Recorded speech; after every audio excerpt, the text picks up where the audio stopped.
Hey, welcome back to Chesapeake Guitar and Amp Repair. I have a Gemini I from the 60s in for repair. Let's go over and see my pre-inspection. I will explain what I think needs done to the amp, and then I'll show you me fixing it and maybe jabbering a little bit. So, I just opened the back panel and here's what we see. Check out this power cord. It's got some electrical tape. So I'll take the electrical tape off and see if it's actually damaged underneath. If it is actually damaged, will replace it. Looking in the back, there's some old tubes in there, which is cool. And we'll test those, make sure they're right. I'll test them. I mean, you're not testing them. You're not here, are you? I'll test them, make sure they're good. I'll check on this foot switch after it's all set up. I can see this old cap can that is in here. Now sometimes people leave these cap cans in here and they'll replace the caps internally. They'll just disconnect this. So let's hope that that is replaced. If not, we will replace it. I will replace it. I don't know why I keep saying we. I will replace it. But all the tubes are in here. The customer complaint, well, it just started getting noisy. He said that the amp was working fine. He picked it up. It was supposedly serviced before, and everything was fine.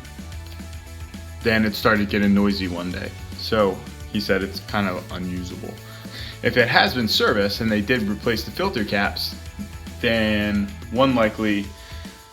the easiest thing, and hopefully this is it for his sake, is that one of the electrolytics, where they soldered it, when they soldered in a new electrolytic filter cap, maybe the lead just came off. Maybe they forgot to solder it. So I'm hoping it was just a simple mistake like that. If not, it could be all kinds of things. So again, I'm going to continue to take this thing apart and figure out what I see, at least on a visual inspection. So let's go through this. From right to left. All right, these are replaced capacitors, and they're okay capacitors. I'll check, make sure they're not leaky. Who knows when they were put in? So going through, there's another replaced capacitor. See all that gook? That's just gook. Let me get a pointer. That's just like, I guess that's just like glue that they use to keep the components from moving around. Not a problem. Sometimes people see this goo and they think it's, it's something that is leaking. But these are resistors. Resistors don't leak. They get burned. There's no liquid or anything inside of them leak. But these will physically leak, and they will bubble. These aren't physically bubbling. This is a capacitor. Remember that can I was showing you before? So this is a can cap, and that is the goo that is inside of a can cap, and that is not good, and that is most certainly the cause of the noise in this amp. So just like I said, I was hoping that whoever serviced before had replaced these electrolytics, but they did not, and one of them went bad, and that's the one that went bad. And let's see what else. I saw another burned worn resistor. All right, there we go, right there. There's a resistor right there. It's discolored. That is a balancing resistor for the electrolytics. So I will replace that. Okay, I got the preliminary thing down. Now I will let it kind of sit and marinate, make sure I'm not forgetting anything. One thing I have to look up before I fool with an estimate is looking at this cap can and see if I can find a replacement. If I can't find an exact replacement, what am I going to do as far as replacing the capacitors? So I don't think that they make a 60-40-10-20, but even if they don't, they make ones that are close. So here's all the things. Here's the rundown. The AC does need to be replaced because it burned through the sleeving. So AC cord replacement service. Replace the electrolytics. Properly connect the speaker.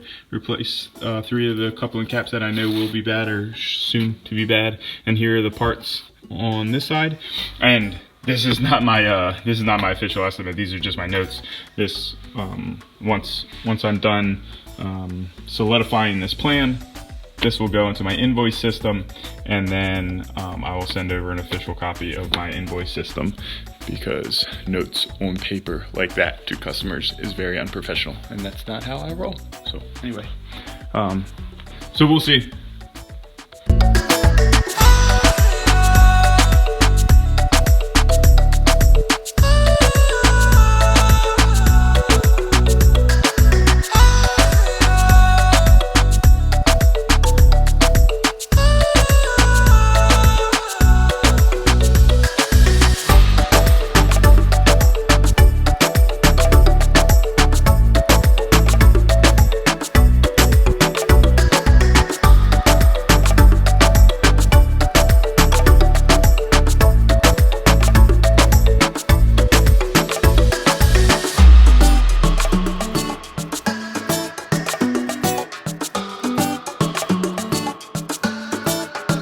Okay, so everything's done being serviced. Let's just check out and double check everything that I did. So I redid the capacitors and the tremolo supply. What else? So I replaced those green capacitors.